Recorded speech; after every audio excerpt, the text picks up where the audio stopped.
Exemplo 4. Então, no exemplo 4, a gente vai considerar três conjuntos aí, tá? O primeiro conjunto é um subconjunto do R2, né? Onde a primeira coordenada x varia entre 0 e 2π e y entre -1 e 1. Então, vamos ver como que funciona. Então, eu tenho aqui o plano xy. Então, o meu x vai variar aí entre 0, né? Sem poder ser igual a 0, e 2π.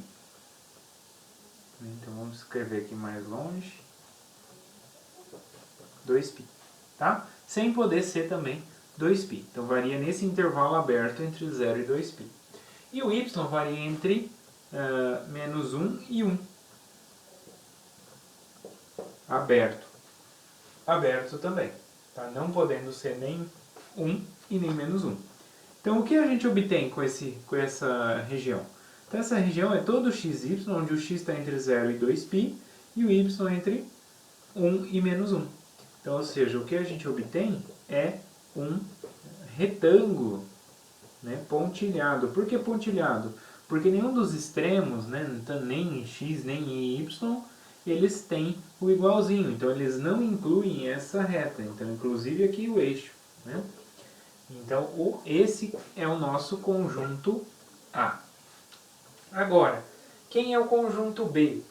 O conjunto B, olha só, ele vai ser então x² mais y² igual a 1. Então, o conjunto xyz, onde x² mais y² igual a 1. Então, os pontos eles têm que morar na onde? Tem que respeitar essa equação. Essa equação aqui, se a gente tivesse só xy, seria a equação do quê? Da circunferência de centro na origem e raio 1.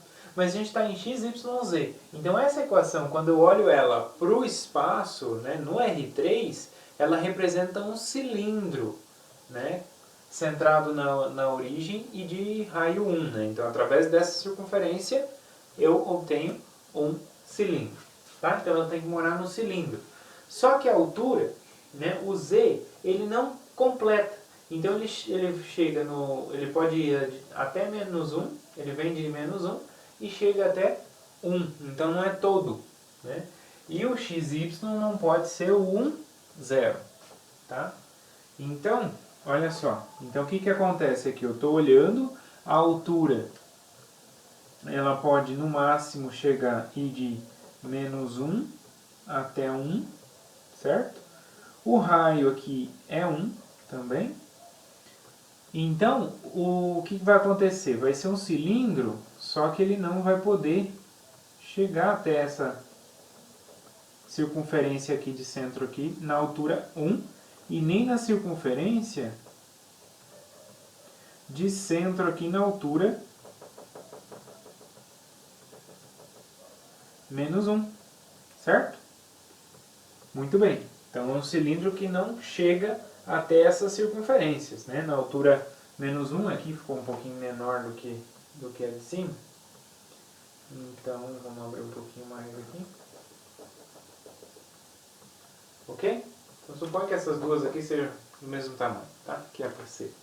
Então, eu tenho esse cilindro, mas tem um outro detalhe. O xy não pode ser igual a 1, 0.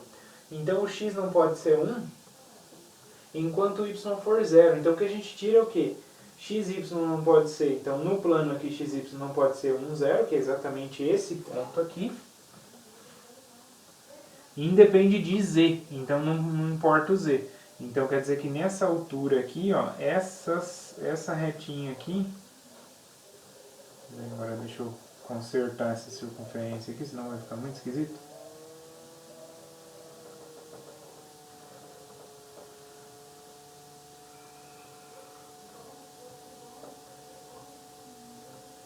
Ok. Opa, aqui tem que desenhar pontilhado, né? Que na altura -1 ele não entra. Ok?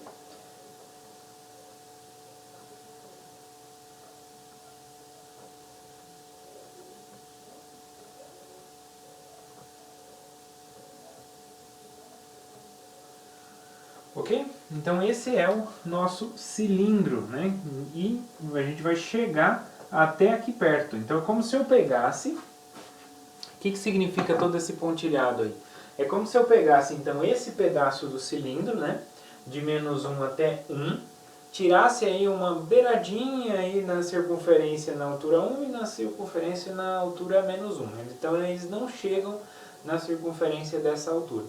E aí eu tiro uma retinha, um filete ali do lado, né? Esse filetinho aqui, ó. Então eu tirei esse filete. Então é como se eu tivesse um retângulo e aí é como se eu pegasse exatamente aquele do papel higiênico, né? O caninho do papel higiênico lá do meio, do papelão, e tirasse, então, aquele cilindro eu vou tirar, vou fazer um corte, vou tirar ele um pedaço ali, um filetinho ali no meio, né? Então é como se tivesse um retângulo, né, que quase fecha, falta só um filete para fechar e formar o cilindro todo, né, nesse intervalo de menos 1 até 1. Então esse aqui é o nosso conjunto B. Tá? Então conjunto B, a gente está limitando o Z aí nessa altura de menos 1 até 1. E o nosso conjunto C?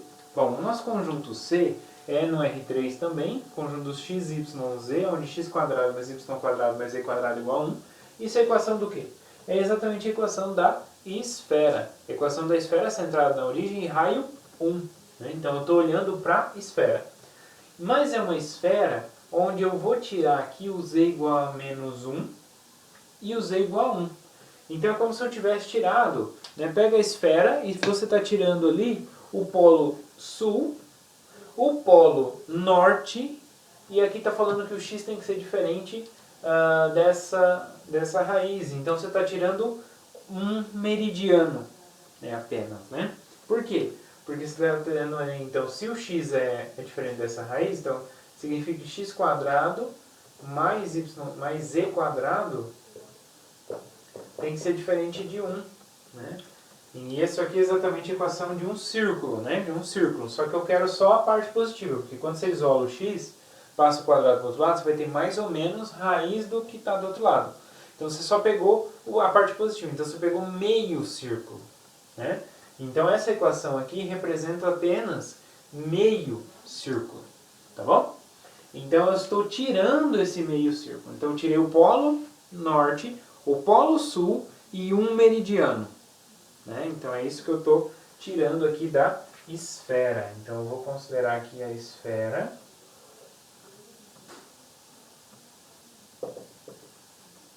Tá? Então temos aqui a esfera, suponho que isso aqui é uma esfera. A gente vai tirar então este ponto aqui, então eu vou desenhar uma bolinha aqui aberta. Então eu estou tirando, né, esse ponto do meu conjunto. Eu vou tirar então aqui também esse ponto aqui. E eu vou tirar esse meio círculo, né, que mora no plano XZ. Então XZ aqui, ó, esse plano aqui.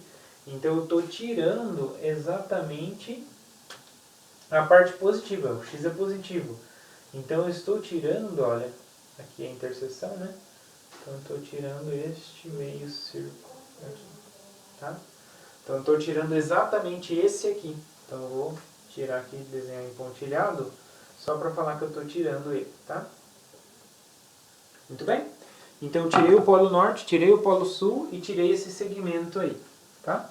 O que sobrou, a gente chama então esse conjunto aqui de C. A gente chamou de conjunto C. Agora, pessoal, o que é o objetivo deste exemplo? O objetivo desse exemplo é definir duas transformações aí, ó, na sequência. Então, ele define duas transformações dadas aí, a transformação T, que vai ir do conjunto A no conjunto B, e a transformação S, que vai do conjunto B no conjunto C. Então eu vou definir aí duas transformações. A transformação A, que sai de A e chega em B, e a transformação S, T, né, que sai de A e chega em B, e a transformação S, que sai de B e chega em C, dadas por a T é de XY é cosseno de x, seno de XY, e a S é x raiz de 1 menos z quadrado, y raiz de 1 menos z quadrado e z. Tá? Então aqui fica de exercício para vocês observarem que realmente a transformação T leva A em B. Então é só pegar, olha só, aqui é cosseno, seno. Ó, o x entre 0 e 2π. Então isso aqui já é o círculo, né? E o y entre menos 1 e 1. Então olha só, se a gente substituir aqui na equação, ó, cosseno quadrado mais seno quadrado é 1. Então satisfaz. E o z, que é a última coordenada, está entre menos 1 e 1. Então já satisfaz isso. E xy é diferente do 1, 0 exatamente por quê? Porque o x é diferente do 0, 2, π. Né? Então as duas primeiras coordenadas é diferente do 1, 0, porque quando que essas duas primeiras coordenadas são iguais a 1, 0? Né? Quando o cosseno é 1 e o seno é 0? Quando o x for 0. Mas o x não é igual a 0, né? Então esse não entra. Então de fato ela leva o retângulo, né? Esse retangular, no cilindro, né? No cilindro finito cortado B. Então o que ela faz? Ela pega aquele retângulo e ela enrola, né? Enrola no cilindro, né? Na forma de um cilindro. Okay? Então é isso que essa transformação T faz. E a transformação S? A transformação S, então ela vai estar pegando aqui um ponto no conjunto B, então satisfazendo no cilindro, né? E vai levar no conjunto C, que é quase a esfera, né? Então se eu substituir isso aqui dentro, o que vai? Quando eu levar ao quadrado, vai cancelar aqui a raiz e vai ficar x quadrado vezes 1 menos z quadrado, né? E aqui vai ficar y quadrado 1 menos z quadrado. E aqui z quadrado. Então, quando eu vou somar, vai ficar, então, quando eu for somar, vai ficar x ao quadrado vezes 1 menos z ao quadrado, mais y ao quadrado 1 menos z quadrado, mais z quadrado, né? Quando eu somo todo mundo, né? Mas então eu quero verificar se esse carinha aqui mora de fato aqui em C. Então, olha só, para verificar se mora em C, eu tenho que fazer essa conta aqui. Isso vai ficar, então, x ao quadrado, vou tirar isso aqui em evidência, mais y quadrado, vezes 1 menos z quadrado, né? Só que, por hipótese, como o ponto saiu de B, ele satisfaz essa equação. Então, isso aqui é igual a 1. Né? Então, vai ficar 1 menos z quadrado mais z quadrado. Então, isso cancela com isso, vai ficar 1. Então, de fato, vai satisfazer essa equação. O z, ele já vem, né, entre menos 1 e 1. Então é claro que ele vai ser diferente de menos 1 e diferente de 1. Beleza. E o x é diferente desse termo. Né? Então como que eu posso concluir que de fato isso acontece? Né? Então a coordenada x, ó, cuidado que aqui tem x, y, z e aqui tem x, y, z. Mas o que ele está falando aqui é em termos dessas coordenadas. É como se fosse uma composta aí, né? Então, o que aparece na coordenada x, na primeira coordenada, é diferente da raiz quadrada de 1 menos a última coordenada. A última coordenada é z, então vai ficar a mesma expressão. Então, x raiz de 1 menos z quadrado, eu quero verificar se isso aqui é diferente de raiz de 1 menos z quadrado. Né? Então, observe. Então, o que aparece na primeira coordenada tem que ser diferente de raiz de 1 menos a última coordenada ao quadrado, que é próprio z. Então, por quando que isso é diferente disso? Né? Por que isso é diferente disso? Porque o z é diferente, o x é diferente de 1 aqui no conjunto B. Né? Então, o x é diferente de 1, então isso aqui não pode ser igual a esse. Né? Porque essa igualdade só seria válida, né, se como o z não pode ser nem menos 1 e nem 1, que é a única forma dessa daqui ser 0, então eu posso dividir dos dois lados, então o x teria que ser 1. A única forma dessa inequação for ser verdadeira. Tá bom? Então dessa forma a gente consegue então avaliar e entender o porquê que essas transformações, né, levam de fato o conjunto B no conjunto C. E o que está acontecendo aqui do conjunto B no conjunto C? A transformação S, ela está pegando esse cilindro, né? Então esse cilindro, a circunferência na base tem raio 1. A C é uma esfera que tem raio 1. Então a esfera está dentro do cilindro, né? Então a esfera está dentro do cilindro e ambos têm altura de menos 1 a 1. Então ele está fazendo a projeção do cilindro em cima da esfera. Que tipo de projeção é essa? Né? Se vocês observarem a figura 5.8, a figura 5.8 está descrevendo certinho como que é essa projeção. Tá? Então tem uma esfera aqui dentro do cilindro, então ele está projetando na altura, tá? Então a projeção não é pela diagonal, não é projeção estereográfica, né, que geralmente faz, né? Não é esse tipo de projeção. Ele está fazendo a projeção de altura, né? Então se eu pego o ponto do cilindro, tá? E passo uma reta, né? Naquele ponto, uma reta ortogonal ao plano XZ, né? Então o que a gente obtém ali é uma reta que vai furar a esfera em um ponto, tá bom? Então exatamente aquele corte no cilindro que aparece, que falta no cilindro, é o meridiano que vai faltar na esfera, tá bom? Então o que a gente está fazendo é projetando ali, né? O que a gente vai fazer então? O que é feito nesse exemplo? Nesse exemplo, então, o que é mostrado aí é que essas transformações, tanto T quanto S, são invertíveis. E dá para a gente calcular como que é a expressão da inversa, tá? Então é o que está feito aí, tá bom? Então vou deixar para vocês lerem essa parte, tá bom? Então, olha só, então ele pegou aí um ponto, então eu quero achar a inversa, por exemplo, da transformação T. Então, ele pega o XY e leva num UV e W, né? Ele chamou UV e W aí um ponto de B. Então, eu quero agora achar a inversa. Como que faço? Como que eu faço? Bom, um ponto do conjunto B, ele vai satisfazer essa equação. Então, vamos lá. Então, eu chamei aí de UV e W, o ponto do conjunto B. Como que vai ficar então? Se ele está no conjunto B, então quer dizer que U quadrado mais V quadrado é igual a 1. Né? Sabemos disso.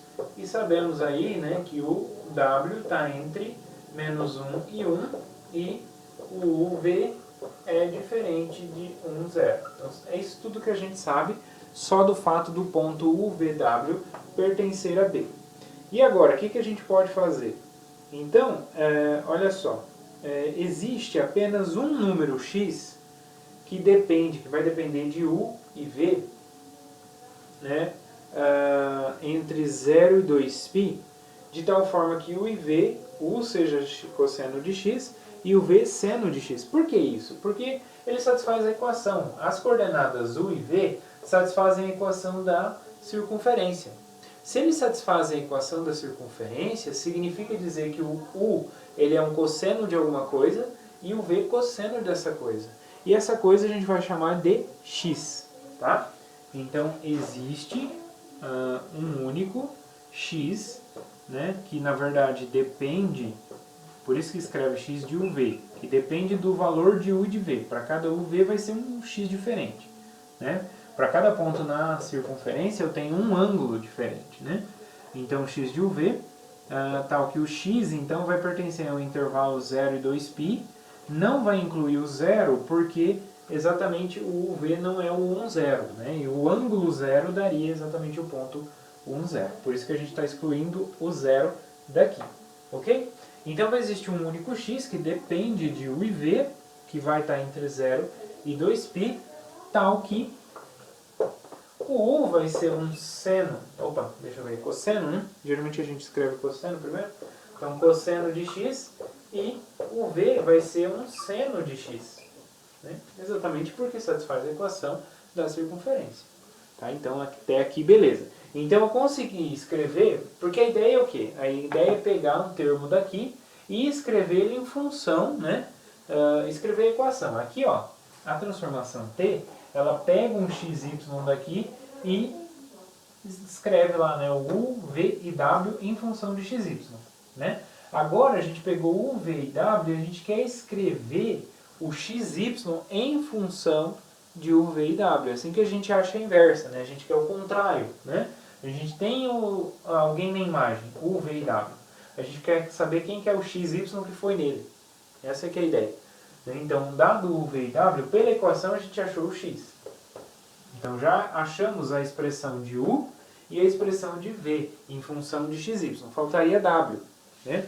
E o que a gente pode fazer com W? Né? Então, olha só, a transformação T, né? Então, na sequência aí, ó, o W vai ser mantido, vai ser o Y. Então, a gente faz W igual a Y, tá? Que é exatamente a altura, né? O W aqui, ó, quando eu pego o W aqui, ele representa exatamente a altura. Então, ele vai preservar a mesma coisa aqui do conjunto B. Então, eu só vou pegar W igual a Y, tá bom? Igual a Y. Ali não fala nada sobre Y, mas essa aqui é a ideia. Então, eu consigo escrever, olha só, aqui, o que eu tinha para a transformação T? Então, a transformação T, ela pegava x, y e levava aqui nessa expressão em função de x, y, né? Que é o U, V e W. Então, eu escrevia U, V e W em função de x, y, tá? Ok? E, então, como que funciona agora, então? Como que a gente pode obter a inversa? Então, a inversa, ela vai pegar, então, a transformação H, ela vai sair, então, de B e vai chegar em A. Então, que ela vai pegar, então, um ponto U, V e W, um ponto que está em B, e vai levar aonde? Né? Vai ser o ângulo, né? Lembra, ó, primeiro é o ângulo e depois a altura. Então, o ângulo vai ser o x, que vai depender do UV. E a altura vai ser W, ok? Vai ser o nosso y. Então, W e y é a mesma coisa, tá bom? Essa que é a ideia. Quando a gente compõe, né, então, onde x está como, como acima, né? Então, o x, na verdade, aqui, o x é uma função de u e v. Tá? Então, essa que é a transformação. Então, x de uv e w. Né? O x de uv é exatamente esse que existe para esse aqui. Tá bom? Esse ângulo que é dado através dos dois pontos. Muito bem. Bom, como que a gente calcula então? Aqui verifica a inversa. Olha só, ele está verificando aí na sequência, então ele faz h de t de xy, né? Então vai ficar h de cosseno x, seno x e y. E o que a h faz? Ela vai pegar o primeiro, né, o par aqui, vai escrever ele em cosseno, seno e vai pegar esse ângulo. Então ele vai pegar o ângulo, que é exatamente o ângulo x. E o último ele vai pegar a altura. Então vai ser o próprio y. Tá? E o contrário, né? T bola H. Bom, H então vai ser x de UV e W. Então a T vai pegar o x de UV, vai levar em cosseno de x de UV, seno de x de UV. Mas o cosseno de x de UV é U. E o seno de x de UV é V. Por isso que aí vai ficar U, V e W. Exatamente. Então, provamos então que de fato existe a inversa. O que a gente não calculou foi a expressão explícita dessa aqui. Então, essa aqui a gente não calculou a expressão explícita. Teria que calcular quem que é esse x, né? Então, poderia ser o arco cosseno de U, só que tem que ser o mesmo que o arco seno de V, tá?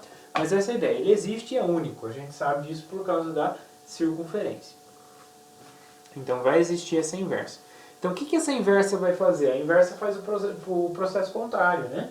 A transformação T, ela pegava aquele plano, né? E enrolava num cilindro, quase fechando. O que, ao contrário, ela pega o cilindro e planifica. Então, é uma planificação do cilindro. Beleza. A mesma coisa, né, então, acontece se eu olhar para a transformação S. Então, aqui a gente viu que existe essa inversa e o que a inversa faz. Tá bom? Agora, vamos olhar, vamos pensar para a transformação S. Será que existe inversa? Como que eu posso pensar na inversa da transformação S? Né? Então, vamos chamar de R essa transformação. Tá? Então, eu vou considerar aqui a transformação R, que sai de C e chega em B, que vai fazer o processo contrário. Né? Então, vamos pensar o seguinte, o que essa transformação faz? Na verdade, aqui ele dá essa transformação e depois verifica que de fato é a inversa. Tá? Então, R de U, V e W vai ser quem? Vai ser U por raiz de 1 menos W ao quadrado, V sobre raiz de 1 menos W ao quadrado e, por último, W. Tá bom? Então, temos esta transformação R. note que realmente temos que R de U, V e W, ele pertence a B. Por quê? Porque se eu fizer o primeiro ao quadrado mais o segundo ao quadrado, a gente vai chegar igual a 1, né? A gente vai chegar nessa equação, né? A gente sabe que essa equação é igual a 1, né? Então, se eu passo o z quadrado, né? Então, na verdade, a gente sabe que u quadrado mais v quadrado mais w quadrado é igual a 1. Por quê? Porque o r sai de C, então ela pega um ponto de C, então ele satisfaz essa equação. Quando a gente isola aqui, vai ficar u quadrado mais v quadrado igual a 1 menos w quadrado. Né? Ok? E aí eu posso passar dividindo, né? Então vai ficar u quadrado sobre raiz de 1, o quadrado sobre 1 menos w quadrado mais v quadrado sobre 1 menos w quadrado igual a 1. E aí se a gente tira a raiz, né? Então vai ficar u sobre 1 menos w quadrado, raiz, mais v. Então isso tudo aqui ao quadrado, v sobre raiz de 1 menos w quadrado, tudo ao quadrado igual a 1. Né? Então esse é o nosso x, esse é o nosso y, para você fazer essa equação. Então por isso que satisfaz essa equação de B. Tá? Além do mais, quando a gente faz então a composta, né? Então se a gente faz R de S de x, y, z, o que vai acontecer? A S vai levar nesse ponto. E a R? A R vai pegar então esse primeiro aqui e dividir por 1 menos a raiz de 1 menos w ao quadrado. W é a última coordenada é z. Então vai dividir por 1 pela raiz de 1 menos z quadrado. Então essa parte vai embora, então vai ficar só x. A mesma coisa acontece aqui, vai ficar só y. E a última ela não mexe em nada, né? A z mantém, a r mantém. Tá? Então por isso que quando eu faço essa composta, ela dá a identidade. E do outro lado também, né? Se eu pego S de R de U, V e W, o que vai acontecer? O R vai chegar até aqui e a S vai pegar então a primeira, que é esse aqui, e multiplicar por a raiz de 1 menos a última ao quadrado. A última é W, então ele vai multiplicar por raiz de 1 menos W ao quadrado. Então vai cancelar aqui também, e a última mantém. Então também é a inversa de fato, tá? Então essa transformação R, de fato, é a inversa, né, da transformação S. E o que essa R faz? Então a S, então ela pegava o cilindro, né, e jogava em cima da esfera, né, que é o conjunto C. A transformação R, ela está fazendo o contrário, ela está pegando os pontos da esfera e jogando no cilindro. Então olha só, quando a gente olha então para a composição, né, agora da transformação R, né, então se eu começo com o C, vamos pensar, se eu tenho uma esfera, então olha só, o mundo, né, o nosso planeta Terra, ele é aproximadamente uma esfera, né, podemos pensar ele aproximadamente como uma esfera. Então, a gente pode então pensar em tentar mapear, fazer um mapa. Como que a gente faz esse mapa? Então se eu pensar o planeta Terra como uma esfera, é claro, tirando os polos e um dos meridianos, se eu aplico a transformação R, então ele vai deixar da esfera, ele vai ser mandado num cilindro. Então já é o primeiro passo do mapeamento. Eu mando os pontos, né, o mapa, né, o que a gente tem no planeta Terra, manda para o cilindro. Mandou para o cilindro, né, preservando a altura, mandou para o cilindro, o que a gente faz? Planifica. Né? Aplicando qual? A H, que é a inversa da T, que vai de B para A. Então o A vai ser o resultado plano do nosso planeta Terra. Então vai ser um mapeamento, é um mapa. Então posso fazer um mapa do planeta Terra usando esse tipo de transformação. Tá? Então é exatamente isso que é falado aí no finalzinho desse capítulo, né? Que eu vou ler aí para vocês. Então, ó. Note que como T e S são ambas inversíveis, então a composta, né, de S com T, né, então ela vai de A para B, depois de B para C, também é. Né, então vamos denotar por G a inversa dessa transformação H aí, que é a composta, né? Que é exatamente a inversa que eu acabei de descrever para vocês através daquelas duas, né? Ele foi um pouco infeliz aí na notação, né, de H, uma vez que já tinha denotado por H a inversa da transformação T, tá? Então só esse cuidado aí, não confundam aí. Então desse modo, G está definida em C, que é a nossa esfera, tomando valores em A, que é o nosso mapa, né? Então pense no conjunto C como se fosse o globo terrestre, em A como um mapa mundi. Os meridianos do globo são levados pela transformação G em segmentos verticais no mapa. Tá? Então, em A, os segmentos verticais, exatamente, né? Os verticais significa o Y fixo. Então, eu estou com altura fixa. Exatamente, a altura é bem preservada aqui nessa transformação. Tá? Então, a altura é preservada. Então, por isso que os meridianos vão todos em retas paralelas. Tá? Verticais. Enquanto os paralelos são levados em segmentos verticais, né? Então, os segmentos horizontais são os meridianos, né? E os paralelos vão ser levados aí em segmentos verticais, porque aí a gente fixa então um ângulo, né? Quando a gente está fixando aí um ângulo, então temos um vertical, tá bom?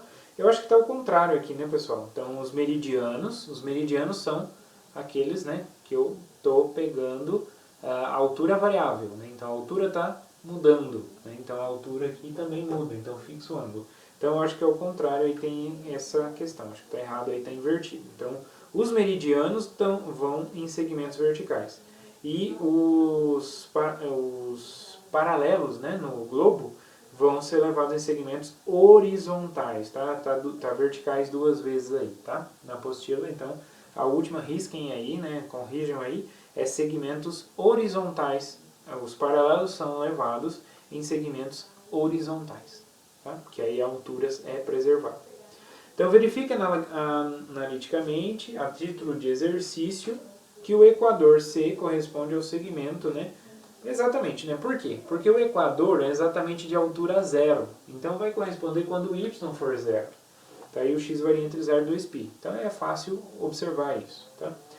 Note que regiões no globo próximas ao Polo Norte, por exemplo, são levadas por essa transformação em regiões localizadas próximas à parte superior do mapa. Exatamente, né? Porque a altura é preservada. Então a calota próxima ao Polo Norte vai ser levada em toda uma faixa, né, superior do retângulo.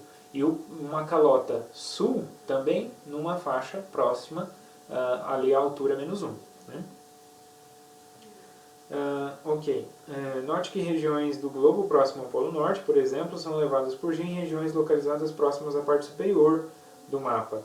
É interessante notar a distorção que ocorre neste caso, né, porque eu só estou considerando a altura. Né? Então, por exemplo, a Rússia, que ela tem mais extensão, né, olhando no globo, ela estaria ali mais compressada, vamos dizer assim, na parte superior. Né? Isto é, uma pequena calota ao redor do polo corresponde a uma faixa extensa no mapa. Né? Então veja na figura 5.9. Né? Então na figura 5.9 está representando aqui, ó, essa em destaque aqui é a calota, ela vai representar toda essa faixa extensa aqui do mapa. Tá? A mesma análise é válida para o polo oposto, vale a mesma coisa. Entretanto, a representação é mais fiel, né? No sentido de preservar o tamanho entre regiões correspondentes. Tá? Então, quando as regiões de C se encontram mais próximas do Equador, então mais próximas do Equador faz mais sentido, está mais próximo, está mais fiel aos seus tamanhos. Tá? Mais surpreendente ainda, então mais surpreendente ainda, é que em qualquer caso, incluindo regiões próximas ao polo, tá? As áreas das regiões correspondentes, isto é, a área tanto da região ali da calota, quanto a área do retângulo, né, no mapa mundi, são iguais, tá? Então também são proporcionais, são as mesmas, tá? Então as áreas de regiões correspondentes é a área de uma região A1, contida em A, e a de sua imagem são as mesmas. Tá? Então, a área de uma região no mundo e no mapa são as mesmas. Tá? Então, essa afirmação, no entanto, a gente não pode verificar ainda. Por quê? Porque a gente consegue calcular a área no mapa. Né? No mapa, a gente já viu calcular a área num plano, é lá de cálculo 2. Né? Uso integral de uma variável, a gente consegue calcular a área no mapa, tá? No plano. No entanto, a gente não consegue calcular a área na esfera. A área na esfera ainda a gente não aprendeu como calcular. Né? Então, a gente só vai poder verificar essa afirmação depois que a gente aprender integrais de superfície, que é lá para o final do curso. Né? Uma das últimas coisas do curso é que a gente vai poder fazer essa comparação, né, e realmente verificar que a área da região na esfera é a mesma da área da região lá no mapa mundi, tá? Usando esta projeção que a gente acabou de ver agora. Tá? Então, por hora, verifique que a área de A e de C são iguais a 4π. Então, de modo geral, a área do mapa mundi, a área total do mapa mundi e a área total da nossa esfera é igual a 4π. Tá? Que é πr quadrado, né? 2πr quadrado. Ok, pessoal? Então essa que é a ideia. Então, esse último exemplo foi bem interessante porque elencou um problema aí que vai precisar então de uma ferramenta, que é a ferramenta de integral de superfície, né? Como que a gente integra regiões em cima de uma superfície? Como que a gente calcula áreas de áreas não planas, né, mas áreas de regiões em cima de superfície, né? Então isso é muito importante, né, tanto no estudo matematicamente, mas quanto nas aplicações, né? Se a gente vai querer calcular a área de alguma superfície, de alguma região que não é plana, eu não consigo usar a integral de uma variável, mas agora a gente precisa estender, né, que vai ser a integral de superfície.